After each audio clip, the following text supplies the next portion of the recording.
I'm a warehouse worker for a small business in my city.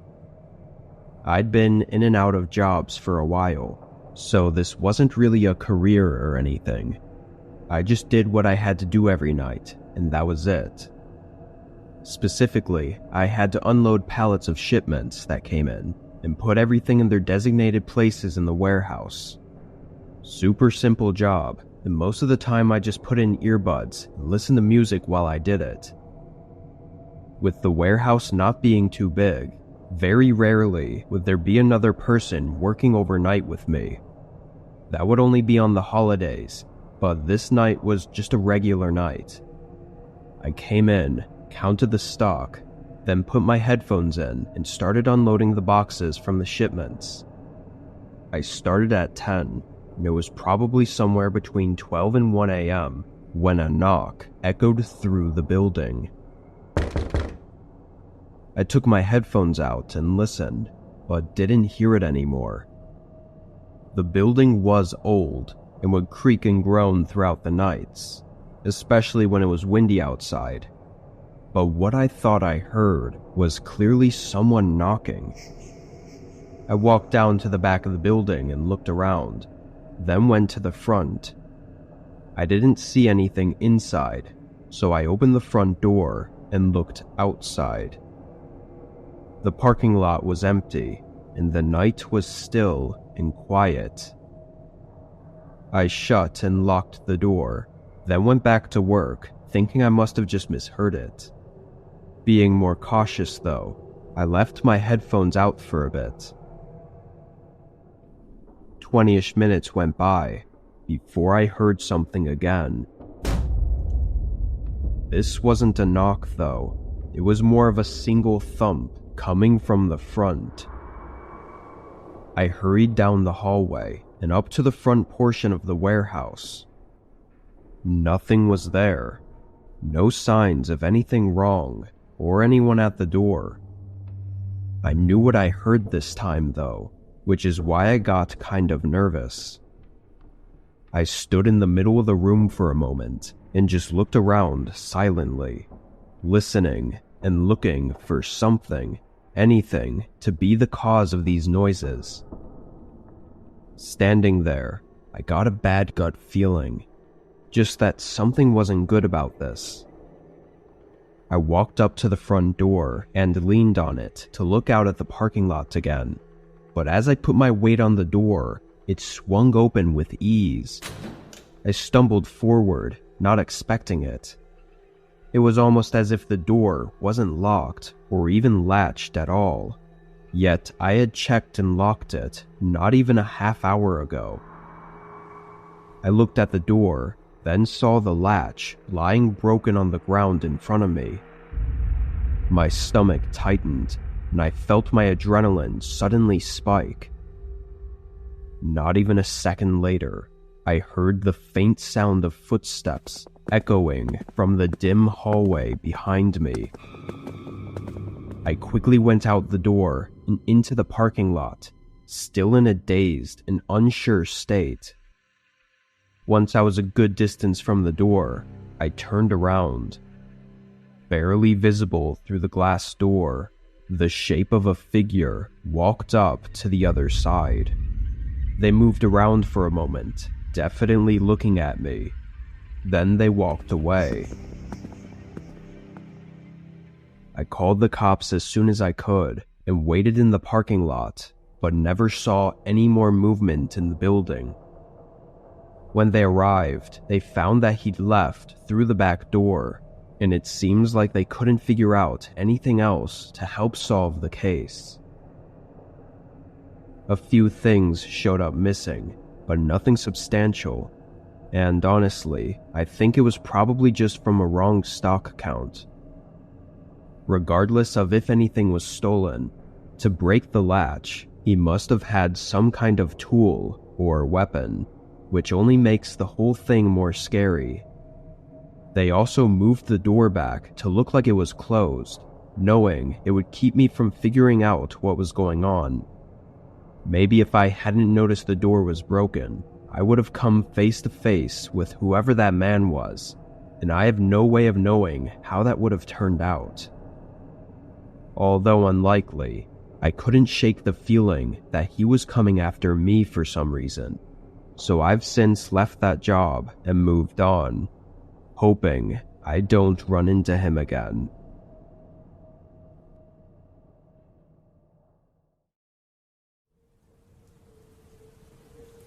I'm a receptionist at a popular hotel chain in the US. For the better part of a year, I'd been working overnights. This night, I was doing my usual shift of 11 p.m. to 7 a.m. It was pouring outside, so I wasn't expecting any walk-ins, and on the schedule, it didn't show any bookings starting tonight. On nights like these, my job is to just stay awake and take phone calls, or help current customers with any room services or checkouts. We had a coffee machine in the hotel lobby, so I had a cup of coffee next to me as I tried to stay awake. Even having been on overnights for a while now, I still had trouble with getting tired on my shifts. The rain outside made me even more tired as well. But at 1 a.m., a phone call came in. I answered, and before I could even speak, a man quickly asked if we were still accepting walk-ins. Their voice was very muffled though, and there was a background sound that was really loud. "Yeah, we have rooms available for walk-ins tonight," I said. They responded, but I couldn't make out what they were saying. As I asked if they could repeat themselves, I looked up from the desk and saw a small light glowing outside. It was from a phone, as someone was holding it up to their ear, standing almost right up against the front window in the pouring rain. Knowing it had to be the man I was talking to, I was about to wave to them, but something about this made me feel uneasy, so I decided to pretend like I didn't see him. A moment later, though, he ended the phone call. I saw the lights turn off outside and the outline of the man moving toward the entrance. The doors opened and the man walked through the hotel lobby, dragging water across the floor. He came up to the counter and bluntly asked for a room. He was fully soaked and had water dripping from his hair, yet his face showed nothing but exhaustion. I don't know if I'd ever seen someone look so sleep-deprived. I said okay and found him a room, then asked how he'd like to pay for it. He slowly reached into his pocket and pulled out a debit card, then handed it to me. I swiped it, but it declined. I looked up at him, only to see he was staring at me. It didn't go through. Do you have another card to try?" The man didn't respond, holding his stare and not moving aside from a few blinks. As the seconds kept on without any reaction, I grew more and more uneasy. I looked down and put the card on the desk, sliding it back to him, but he didn't even look at it. He turned and started walking away from the desk and toward the hallway with the rooms. By now, I knew something wasn't right, so I quickly pressed the button that calls for police, then went out to the hallway the man was in, finding him standing at the door to one of the rooms. He started pounding on it, yelling in a harsh voice for them to open the door. I tried telling him to stop, but I didn't want to get too close, not knowing if he was in some kind of dangerous state. But then he pulled a small knife from his pocket and started trying to pry the door open. I yelled at him to stop and that the police were on their way. The man stopped for a second and shot an awful glance at me, then faced me and screamed at me to open the door for him as he started walking down the hallway. I was terrified and just ran right out of the hotel and into the parking lot. through the window, I could see him go back to the same door and continue pounding on it. Police were quick to show up, making it inside before the man could get into the room. Somehow they got him to drop the knife and locked him up in their car. The person that was in the room came out. It was a kind young lady, visibly shaking and horrified. Turned out, the man was an ex of hers that she hadn't seen or talked to in over 10 years. How he got the information on where she was staying, and even what room she was in, nobody seems to know. They aren't even sure how long he'd been stalking her for, which is really disturbing. But what he would have done had he gotten in is likely even more disturbing.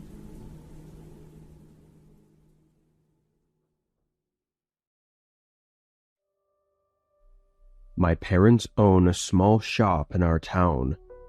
It's nothing special, just selling regular groceries and food from local businesses. They'd been running it for over 20 years, and my dad took it very seriously, keeping the store open until 12 every night, and sometimes even staying later. When I turned 16, I started helping out a few hours a week, and when I turned 18, I started working full-time while doing online college courses. This night was my dad's day off, and my mom was having some health issues at the time, so it was just me closing the store. It usually stays not so busy for the last few hours of the night, and there was never too much to stock either. Around 9, almost no customers were coming in. I think only 1 or 2 people came in, so I grabbed a sandwich from the fridge and took a quick lunch break. Of course, right when I did, someone walked in.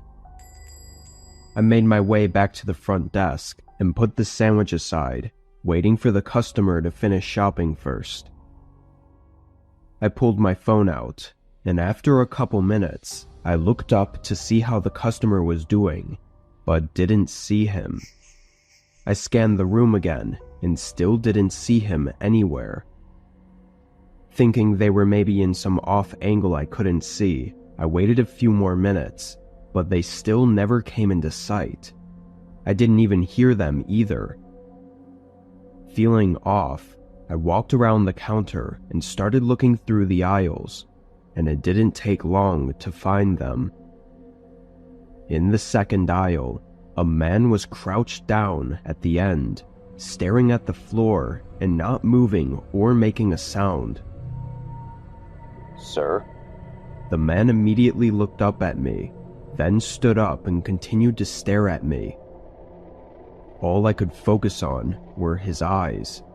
They were wide and full, kind of in an unsettling way. But after a couple seconds, he quickly walked away and out of the store, never having spoken a word. Once I saw him leave, my first reaction was to check where he was crouching to see if there was any reason to be there, but there wasn't. I mean, that whole time, he was just crouching in the aisle.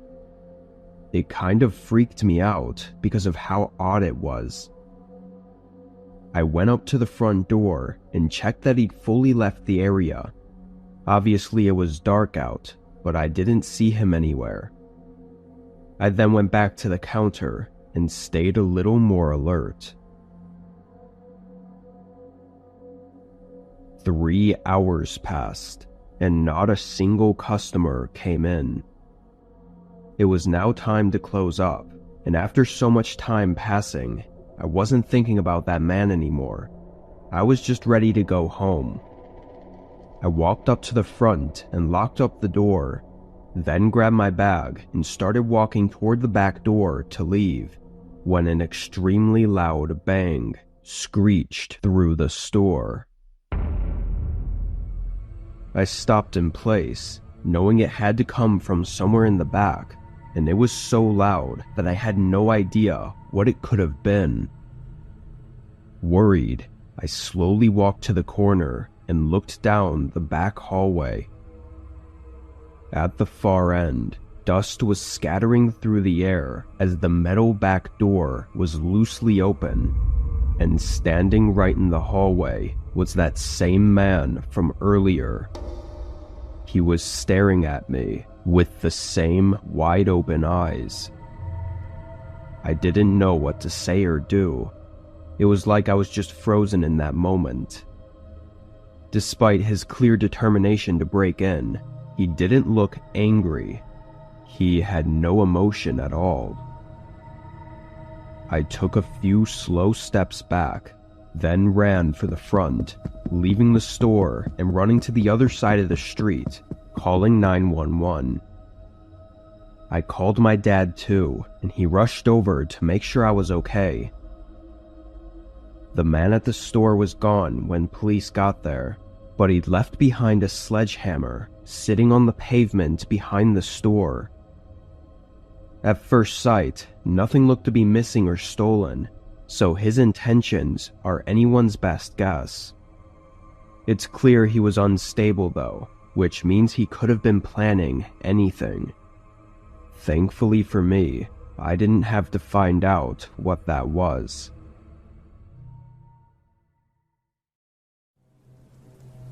At the time this happened, I was only a 13-year-old girl. This happened 2 years ago when I was fairly naive. I was a major introvert, only friends with a few people in my class. I wanted to be social, but I preferred to be alone and read or write. Classic nerd things. In early November, I got a text on my phone. It was a group chat, asking if we wanted to hang out at night near a park at our school. My parents, being strict and paranoid, would never let me go. Luckily, or what I thought was luck, they were heading out for an overnight trip, and they would be back around 4 in the morning. Everything fell into place for me. Once my parents left around 8 o'clock, I ran out the door and made my way to the park. The one thing I made sure to do was lock the door, because my parents were paranoid after all, and it was their biggest thing that they engraved into me. Once I arrived at the park, I noticed a creepy figure near the edge of the woods. No one else seemed to notice it, and I already thought I had enough reputation as a weirdo who was too much into true crime, and I didn't mention it. The night drew on, and I was having the time of my life, ignoring the gut feeling I had telling me to run. Every so often I would look over my shoulder, and the man would still be standing there. Around 10 o'clock, 4 out of the 10 people there had to leave due to their curfew. It was getting cold and was nearly pitch black with a few lit streetlights every so often. The rest of us decided to go as well, since it felt more eerie and quiet. The place we were hanging out at was a field that was fenced in with a few exits and entrances. A large wide field with a small park in the back and our giant middle school behind us. The front of the field faced the empty road, and the right and left sides were surrounded by forest. All the people left were getting picked up by cars. The man from earlier that I saw stood by the right part of the forest and road exit that I needed to take to get home. I walked away from my group and I tried to steady my heavy breathing. I didn't want to be paranoid, but all the true crime I listened to was catching up to me. The man was probably early 40s to late 30s, dark hair with a beard. Probably only around 5'9", but at the time it seemed like 6 foot or more. He stood about 10 feet from the exit I had to take, so when I got close enough to it, I ran for about 30 feet through the exit and through the woods. Once I finally felt safe enough, I started to quickly walk through the woods. I heard a snap and a crunch from behind me. I stopped walking for a second and quickly checked over my shoulder. Around 15 feet behind me stood the very same man. He was walking slowly behind me, almost as if he was trying not to be suspicious, but it only made my fear worse. I turned around and walked so quickly, I was basically jogging. I lived about 10 minutes away from the park that we had hung out at, and I wasn't necessarily athletic enough to run home. After around 7 minutes of walking fast, I was in my neighborhood. I knew that I could run to my house now if I had to, so I checked to see if he was still trailing behind me. To my horror, he was only 20 yards away. So I ran, faster than I've ever. I could hear his footsteps behind me thumping across the concrete as he ran too. I rushed down an alleyway I knew well and tried to lose him in a park, making my way home longer. I could hear his heavy breath followed by his footsteps as he tried to keep up. I cut through the houses, backyards, and front yards, and I finally made it to my house and flew up the steps. I looked behind me and he had just arrived at the bottom of my stairs as I unlocked the door and bursted through it, shoving it closed behind me, and I heard him hit the door with his whole body. I ran around the house and locked all of the windows. turned off all the lights, and I hid in my bedroom with a kitchen knife, just in case he got in. But he didn't, luckily. If this was a better world, that would be where my story would end, but it doesn't. After a few months, I hadn't really told anyone what happened, since I didn't want to get in trouble with my parents for sneaking out. I didn't go out with anyone after this, and my loner status returned. I began to write horror stories as a coping mechanism, and I never went out past 7 o'clock. It was around February, when a classmate of mine was sharing a story of some random man following her home from the bus. She described him almost the exact same as the man who had chased me home. Even another girl mentioned that he sounded like the guy who stood outside the school and tried to follow her home once. I didn't join in, but everyone agreed that this guy was just weird. He was kind of forgotten, and eventually I moved on too. But around May, I was getting ready to walk to school when my mom pulled me aside and showed me a picture of a man. The guy who stalked me, actually. She told me that he'd been arrested 2 weeks ago for sexually assaulting a child and had escaped last night. She told me to keep an eye out for him and to call the cops if I saw him. I was shaking the whole time I walked to school. It haunts me to know that if he had caught me, I would most likely be in her position, or even dead.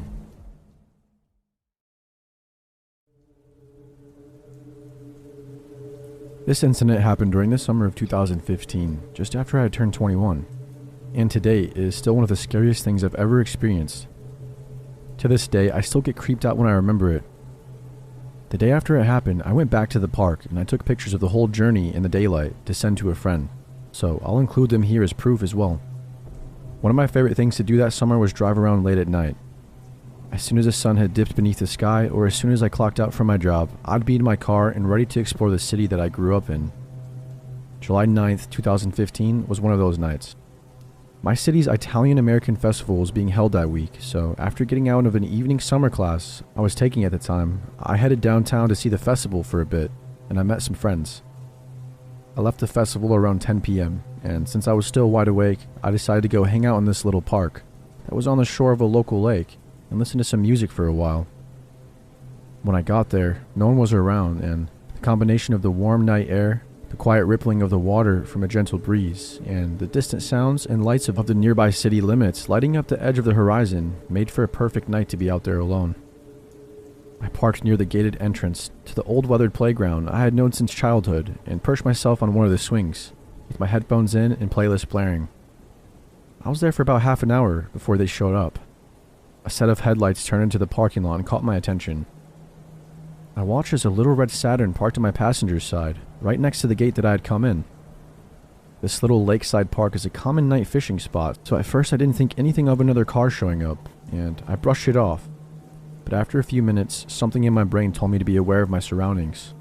It was then that I realized for the last several minutes, the man and the woman who were the vehicle's occupants had been getting in and out of their car, talking in hushed whispers, and turning their stereo up and down as they did. At one point, they had opened their back passenger doors and were messing around in the back seat, like they were trying to unload something large. They made a concentrated effort to keep themselves in the darkness, and when I realized all of this, the hair on the back of my neck started to stand up. My brain told me to turn off my music, but keep my headphones in, and keep swinging a little bit, so they would think I was still oblivious to what they were doing. When I did, I heard the girl say something that made my blood freeze. "I think she's almost done on the swings." At that moment, I knew these people were up to something, and the realization that they had been watching me confirmed the warning bells going off in my head were not needless anxiety.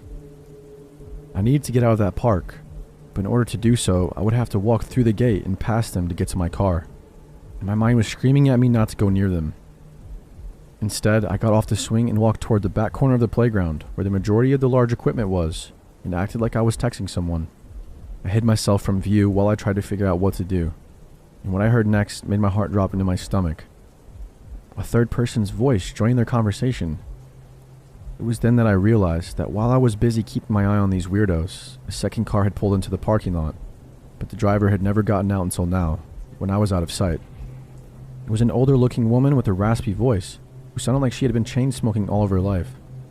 And suddenly, the three of them started arguing in the darkness. I just knew I needed to get out of that park, but I didn't want to be seen.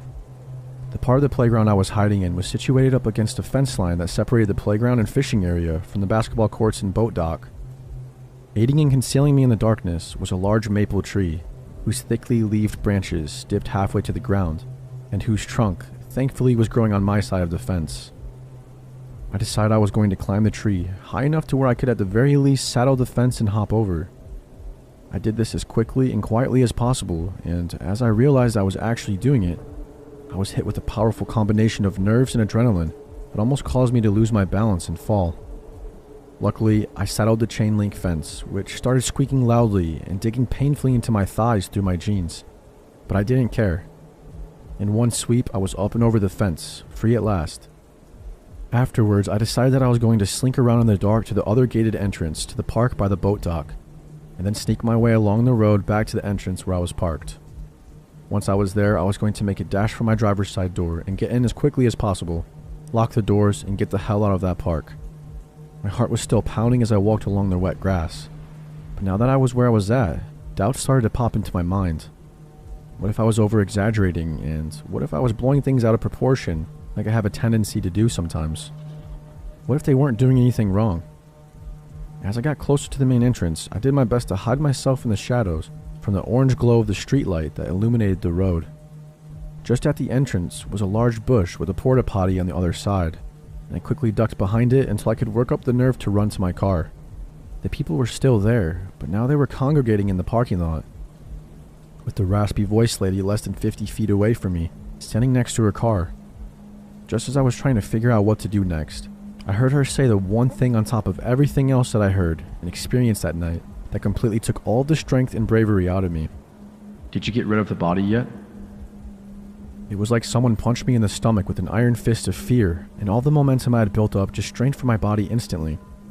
I wasn't sure if this lady was messing with me, and even after she said it, I wasn't even sure that I actually heard what I thought I heard her say. But whatever was going on, I knew I needed to get out of there, and fast. I barely had time to think as this lady got into her car and started the engine, with the sight of her taillights in reverse, prompting me to quick and immediate action. As she started to back up and swing around to pull out the gate, I dashed across the street and up a random person's driveway, concealing myself in thick foliage as quickly as possible. I watched as both cars pulled out of the parking lot. The gold Nissan that raspy lady had been driving going right, while the red Saturn with the guy and the girl went left off into the night. As soon as I was sure both cars were out of sight, I ran full speed down the driveway and into my car, shaking so badly I could barely unlock the door. Once inside, I was relieved to find that they hadn't broken in and stolen anything, and I peeled out of the park, doing no less than 50 miles per hour on the main roads home. I had gotten to the park a little after 10 p.m., and it was now 11:45 p.m. I pulled into the driveway of my house with my car still running, and I spent at least 15 minutes on the phone with the police, crying as the full realization of what had just happened hit me. The county sheriff department was sent out to search the park when I said the lady had mentioned dumping a body, but nothing was found. They called me back around 3 in the morning once they finished their investigation and had me answer a few more questions. I didn't sleep at all that night. Around 7 a.m., I called my mom as she was getting ready to go into work, telling her what happened. Normally, my mother is quick to call me out on over-exaggerating things, and I called her partially to confirm that I was indeed overreacting to what had happened the night before. But after I was done telling my tale, she got really quiet on the other end of the phone before telling me not to ever go into that park at night again. I didn't go back there for months afterwards. To this day, I don't know if anything ever came of my report, or if those people were ever caught for anything. At the time, there was a man who had disappeared from the next town over, and his story was all over the local news. A few weeks after he went missing, his body was found in a major national park, about 30 minutes from where this little park was. I still wonder about all of that to this day. This happened roughly 6 years ago, and I would have been about 26 years old at the time. I live in a small town in the mountains of southern Appalachia. If you aren't from this region, and that immediately brings to mind visions of poverty and dark hollers, well, they do exist, but the town I am from and still reside in is a university town with roughly 70,000 people.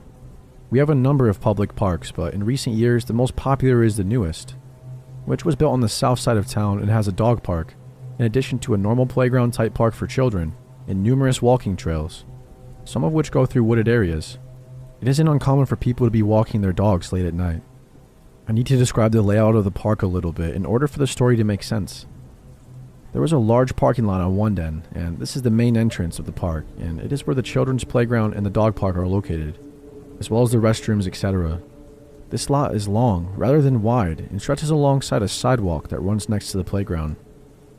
On the other end of the park, which is over some hills and through some lightly forested areas, there is a small pond and another smaller lot. This lot has a gate just like the bigger one, but it has a little area before the gate where it is common for people walking at night to park their cars. I had a friend back in those days who was an avid walker. She was a couple years older than I was, and although petite, was sort of fearless. She would very often go walking at night by herself, and her apartment at the time was sort of out in the country, but only a mile or so from this park. So sometimes she would drive out there and walk by herself at night as well. I would say things sometimes like, you should be more careful. Maybe that's just because I'm a man who was raised in the South and we're perpetually worried about the females in our lives. She was fairly enlightened and would get angry when I would say something like this. None of this is to say I told you so, by the way. I'm just trying to paint a picture. Anyways, long story short, I started meeting her some evenings and walking with her, figuring a bearded 6'1" and 250-pound man would be a deterrent to most creepers. So one night we were walking, and while there were usually a few people in the park, it wasn't super late. It was late fall, and the nights were starting to come a little bit quicker. It seemed like maybe it was around 8 p.m., but like I said, it's been 6 years. Anyways, I had a rental car that week, luckily as it turned out, because of some work being done on my car, and I had parked behind the gate on the wooded side of the park. As we came through the woods and rounded a hill towards the main entrance of the park, I sort of clocked a van in my peripheral vision that was pulling in the gate of the park, which for whatever reason had not yet been closed. The Parks and Rec employees in my town are sort of notorious for not being strict enforcers on the closed at dusk rule. The weird thing about this was that it was sort of a cliche creeper van.